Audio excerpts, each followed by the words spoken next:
Hey, this is politics with Laura, politics with Laura, politics with Laura, some more.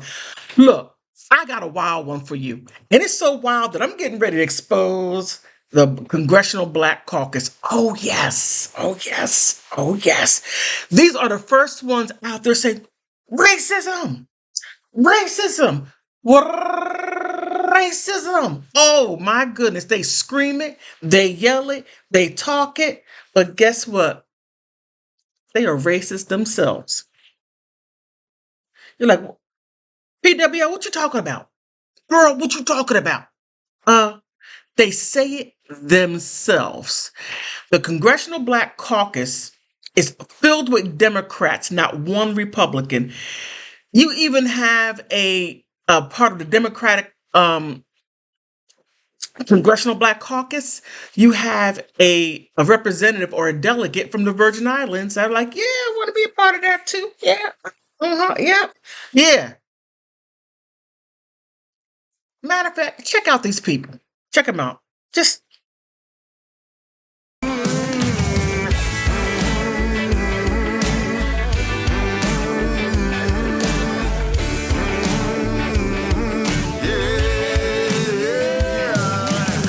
You don't learn about people only hanging with those that look like you. You don't learn about living only talking to those with your point of view. There's a big old world outside that you've never seen. And the smartest person in the room will never learn a thing. That's the trouble with a bubble. That's the trouble with a bubble. Yeah. Sipping on your Budweiser, putting that target on yourself. Now you've got. now you saw them. Did you see one Republican? Now they scream racist. They are the party to fight racism, but they are the ones that are perpetuating it. And they got nah. I was gonna say colorism. That isn't it. You got every bit of color in there. You got the Rainbow Coalition. And no, I don't mean the LGBTQ community. No. The Rainbow Coalition, I mean the Benetton bag. That's what I mean. All right. But what I find interesting, and then I'm going to put the article in the description section. You can go ahead and take a look at it yourself. But here, listen. The Congressional Black Caucus will boost a record of 62 members for the next session of Congress, contributing towards a higher number of Black federal lawmakers in history. Now, I don't know. I believe right around Reconstruction, you had a lot of Black lawmakers right after slavery.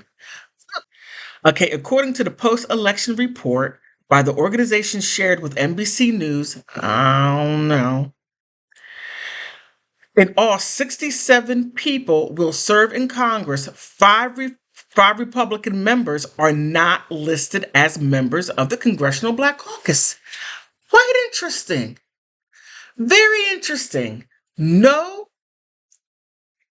Black Republicans are in the Congressional Black Caucus. Now, it doesn't say the Congressional Democratic Black Caucus. No, the Congressional, in Congress, where you're at, Black, the people in there are Black, and the caucus, they get together in the caucus, okay?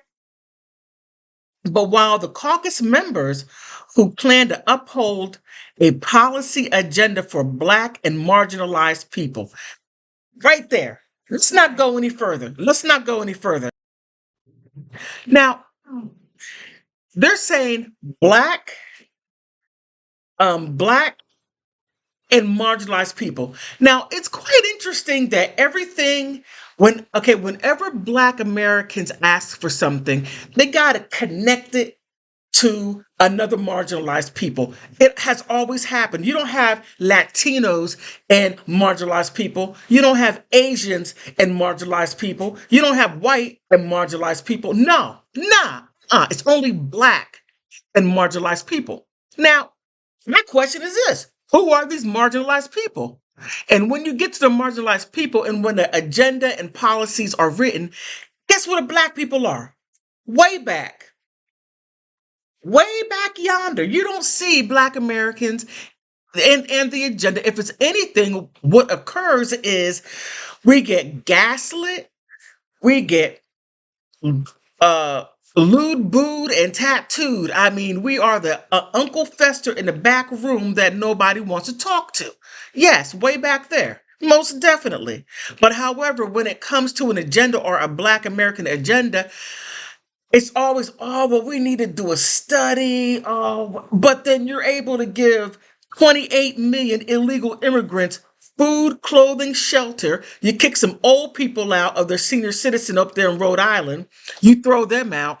Oh, you have how can I say, veterans? Do they get nothing? No, they're homeless. But then you got these illegal immigrants in five-star hotels and 2 blocks away. You got people who fought for this country, and they're homeless. But you got people who ran across the border. Yes, I'm sorry, they didn't run on the water. They swam across the water, and some came on some little balloons. But they had, I'm not going to go down that road, but however, they focused on them. Now they're the marginalized people. They're illegal. They have the Constitution doesn't even pertain to them. But then the or the Congressional Democratic, oh, excuse me, the Congressional Black Caucus makes it their business, and they are tripping out.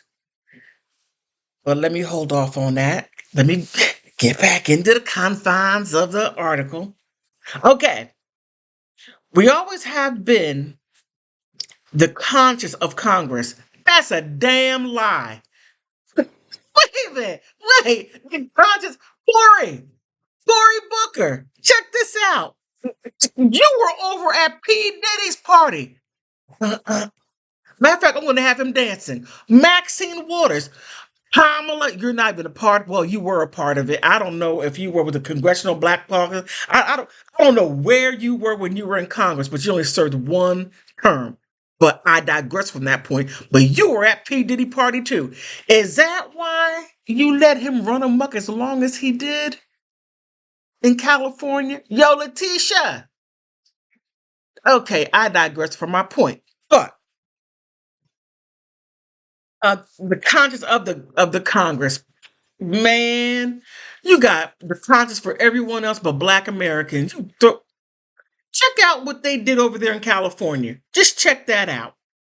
Check out what they did when it came to reparations and how they were mocking and laughing at Black Americans while they were trying to give illegal immigrants $25,000 for homes.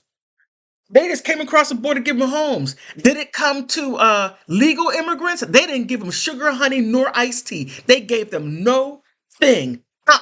Nothing. But again, the Congressional Black Caucus, and they focus on the marginalized people. And like Black Americans aren't marginalized, we've been getting our butts kicked, handed to us ever since after even before Reconstruction. But okay, let's go along with what they're saying. All right. And that no matter who's in charge, okay, Meeks, the ranking member, and I'm going to show you who that is, of the House Foreign Affairs Committee told NBC News, we always try to work with folks where we can. Okay. But we call them out also. No, you don't. No, you don't. You don't call out. Man, look, when Maxine Waters had her hands greased by Sam Bankman Fried, yeah, the one that had the cryptocurrency, and he stole $2 billion. And they weren't going to do anything because they got money. And they were asked, Maxine, yo, Maxie, Are you going to give the money back? Oh, no. He wanted me to have that money. Please call people out. She should have been called out and investigated. That's just my personal opinion. Her retiring, it doesn't matter. She still needs to be investigated. But we always try to work with folks where we can, but we call them out also. And now we have more of these leaders to call truth to power to make sure that the voices of the voiceless are heard. Oh, that's a bunch of poppycock. But here, let me get to the juicy part that I really wanted to get to, and that is here. Meek criticized Trump's cabinet selection and policies, particular Dr. Mehmet Oz, Dr. Oz, who has been chosen to oversee medical and Medicare, and Linda McMahon, Trump's Secretary of Education pick. Why would you have a problem with Dr. Oz, that is a world-renowned cardiac surgeon who has been battling with the insurance company? So why would you have a problem with him? That makes little to no sense. I'm just saying, okay? Now, Linda McMahon, as far as her being a part of the Department of Education, well, she doesn't have a business background. And that, I don't know. I don't know. I'll put a question mark on her right there.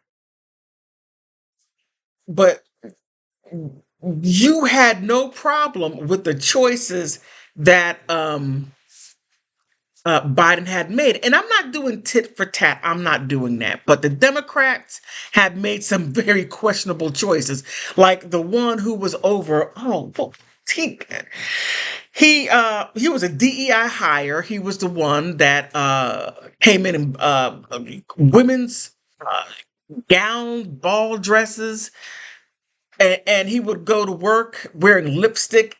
It was strange, but he was a part of the nuclear program. I mean, come on. And then he will go and steal women's underwear out of you can't make this up. Wait a minute, you can't make it up. He was stealing women's underwear out of the department stores. And then finally, after what, 2.5 years of his antics and foolishness, was he qualified for the job? I mean, I didn't hear him answer any questions that it came to his job. And he's working around posing and voguing. He's doing all this stuff. You can't make it up. But then Linda McMahon, that runs a business, hires and fires people, knows how to take certain things that do not belong and get rid of it. But she would have people backing her up. I mean, but okay, I'll leave that alone right there. Okay, Meeks said he expects the group will maintain vocal dissent when necessary. So you don't even know what's going to come down a pike. And you're like, we're going to say no, no, no. That is basically what's being said. But will proactively focus on policies that will affect the average person. Okay. All right. Both the House and the Senate will be in Republican control, limiting the potential impact of the Congressional Black Caucus, like they did anything anyway. Look, whatever the vice president or president says that is a Democrat, that is what they do, despite the people that vote them in. Okay. Okay, congressional Democrats. More broadly, Nakara Campbell Wallace, executive director of the Rolling Sea Action Fund, said this makes the Congressional Black Caucus's growth from 60 members in the 118th Congress to more noteworthy. Okay. Despite the Republican having the House and Senate next session, she said, you'll feel good about what those historic numbers of Black Congress members can do in terms of helping influence what comes down the pike. Like what? What can come down the pike?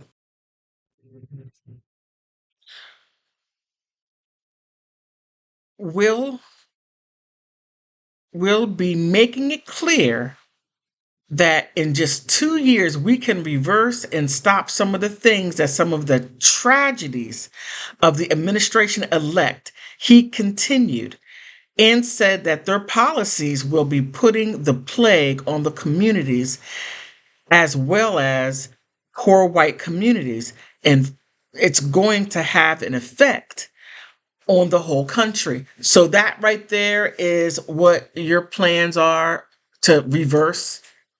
Regardless of whatever Trump does, if it's positive for the country, you're going to reverse it and then put what you believe it should be. And you're saying that, look